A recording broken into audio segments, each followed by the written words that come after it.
kindly address the gathering. And before that, I'm requesting Mr. Rohit Gopakumar to also come up on stage to felicitate the minister.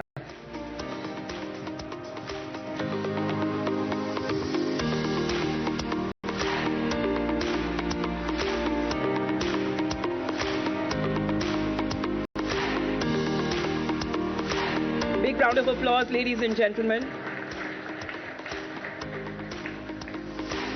Thank you very much, sir. Kindly address the gathering now.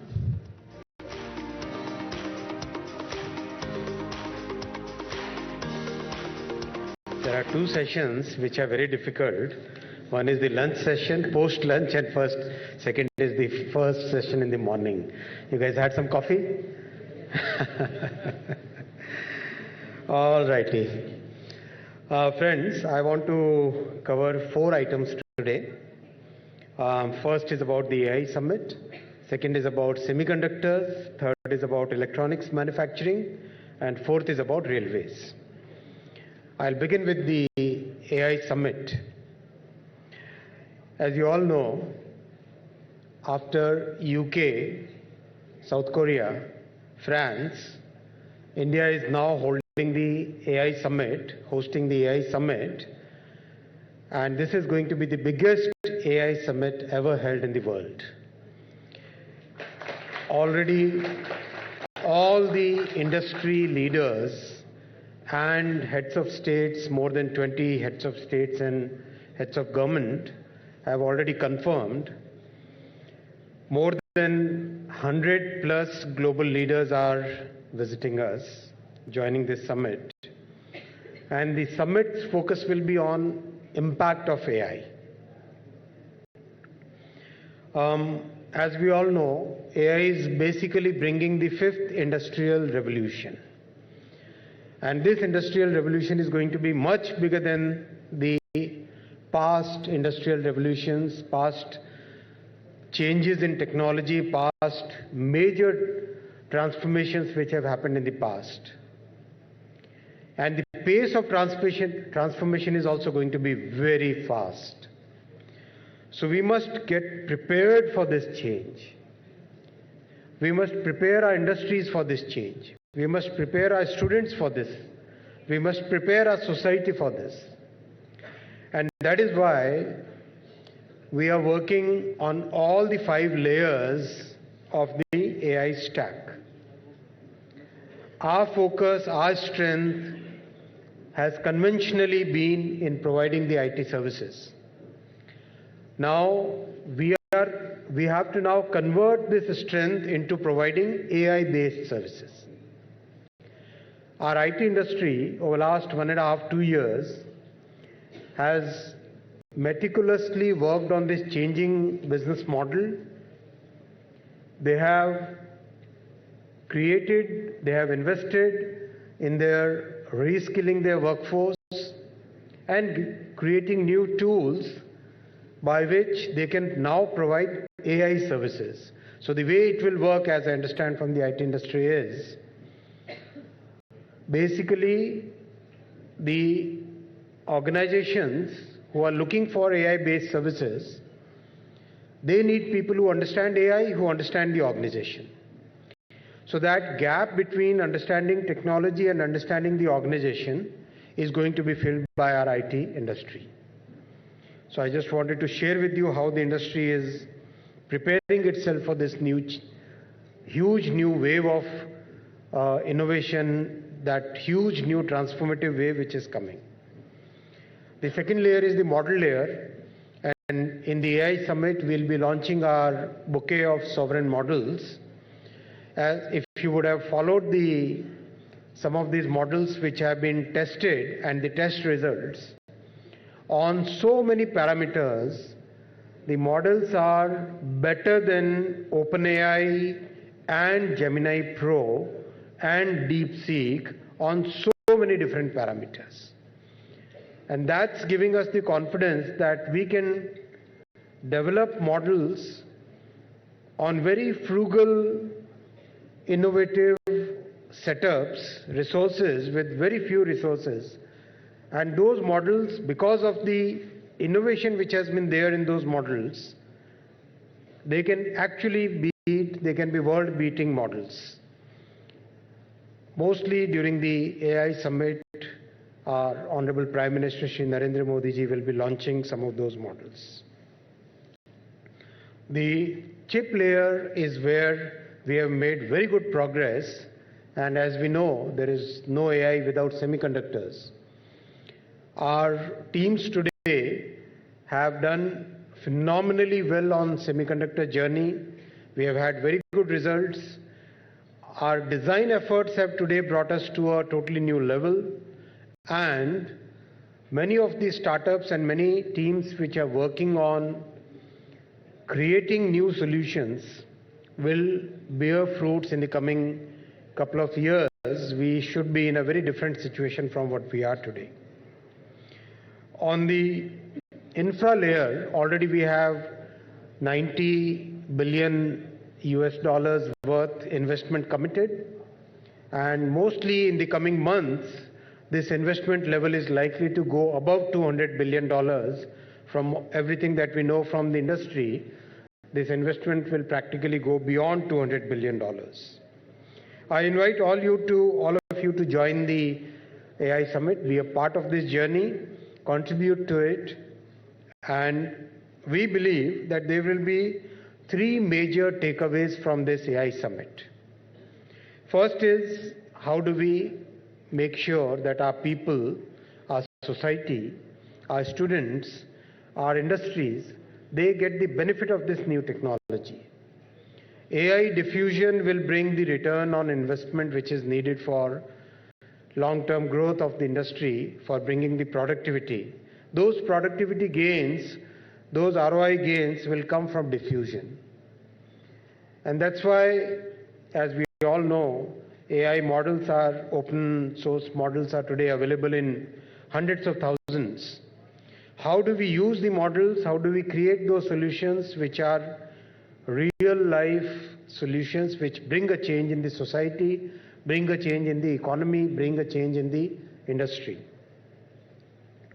So impact is going to be the big focus, and as we all know, impact is the theme of the summit.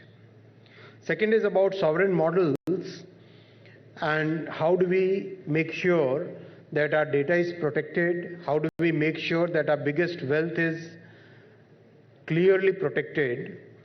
And how do we make sure that our sovereign models are getting the right platform which they deserve? Third is about AI governance. We all know the harms which may come from, especially from the generative part of AI. Industrial part is very different from the generative part. So how do we make sure that AI governance is taken forward more in a consensual manner rather than a mandating kind of manner? So we are going to have dialogue with most of the countries who are all facing common challenges. So this will be majorly the part of AI Summit. I'll switch over to semiconductors. In the last few years, our progress in semiconductors is noteworthy. I recall going to Davos way back in 22. When we used to talk about semiconductors, people used to really put those question marks at us. Things changed by 24, things really changed. Our mission was announced on 1st Jan 22, semiconductor mission. 23 was more of learning, trying to get onto the learning curve. And 24 is when things started changing. And I want to share with you, in this year's Davos, when we did the semiconductor roundtable with industry leaders, absolutely there was no question mark. People said that whatever Mr. Minister India wants to do, we are there to support India's journey. And each and every participant of the semiconductor industry now wants to be part of the India's semiconductor journey. That's a huge change in the way the world perceives us. And that's that big change which our Prime Minister Shri Narendra Modi ji has brought in our economy, in our country, in our industry. On the global stage, today India is respected as a country which has huge potential, which is contributing to the world and not just following but creating those new benchmarks. Today, practically every large company of the world in the semiconductor industry, whether it is NVIDIA or AMD, whether it is Qualcomm or Broadcom, whether it is ARM or Marvell, they are all designing their most modern, most advanced chips here in India. And there are so many startups coming up. Last week I was with Qualcomm. I was surprised at the change which has happened, and they are also surprised because just a few years ago, when I requested Cristiano, the CEO of Qualcomm, that why don't you start looking at designing complete systems here in India? He took that challenge, he challenged the Indian team, and today those teams are designing complete solutions, not just doing the back office work, but designing complete solutions. And friends, the talent pipeline which we have created in 315 universities, it's such a major talent pipeline that I can tell you with very high level of certainty that in the coming years, at least majority of the semiconductor design in the entire world is going to be done out of India.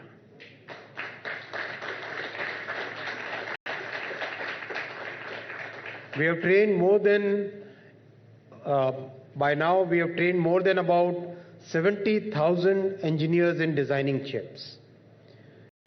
I asked this question in the roundtable in Davos, how many universities are there where students can use the latest semiconductor design EDA tools from Cadence, Synopsys, Siemens, and they are able to design the chips, actually manufacture the chips, and validate whether the product has come out as they had envisaged. People could not count more than 20 universities in the entire world.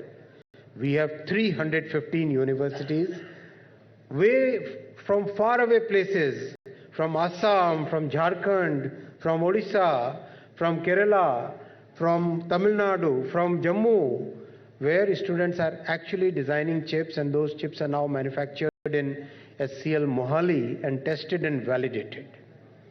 This is going to give a phenomenal advantage to our youth, to our students, to our young people. And that's going to create that huge wave of innovation which will keep on happening for the next multi-decade journey in semiconductors which we have taken up. Our next version of Semicon mission, Semicon 2.0, will have huge focus on design. We will be focusing on at least 50 deep techs to come from India. Whether they are large companies, whether they are startups, whether they are people who are working in the semiconductor industry globally, but they want to come back to India and create that new, the next Qualcomm, the next Broadcom, the next NVIDIA. I can say with confidence today that the next NVIDIA, the next Qualcomm will come out of India. That base is now set for us. Now that learning curve is already behind us, that entire ecosystem has got built, and that ecosystem will propel the next wave of growth in semiconductors. We are also now very clear on our path from 28 nanometers to 2 nanometers. And it's going to be a very measured journey. We are not doing anything in haste. We want to take every step after careful thought, after looking at all the pluses and minuses, after considering the preparedness of the entire industry. So we began with 28 nanometers because we wanted to make sure that the entire ecosystem first comes to India, and it's a very complex ecosystem. More than 250 gases and chemicals, very complex Even 1 meter change in the pipeline which supplies the chemical or the gas to the final machine which does the fabrication, that can change the entire specs. Nanometer is so difficult to fathom. I was giving this example to somebody. If you look at the nail, imagine writing your own name on this nail. You can do that with a little bit of practice, right? Imagine writing the entire Ramayana on this nail, right? Imagine writing the entire Ramayana, the entire Mahabharata, the entire Srimad Bhagavad Gita, and all the Purans on this small little nail. That is what a nanometer level fabrication is.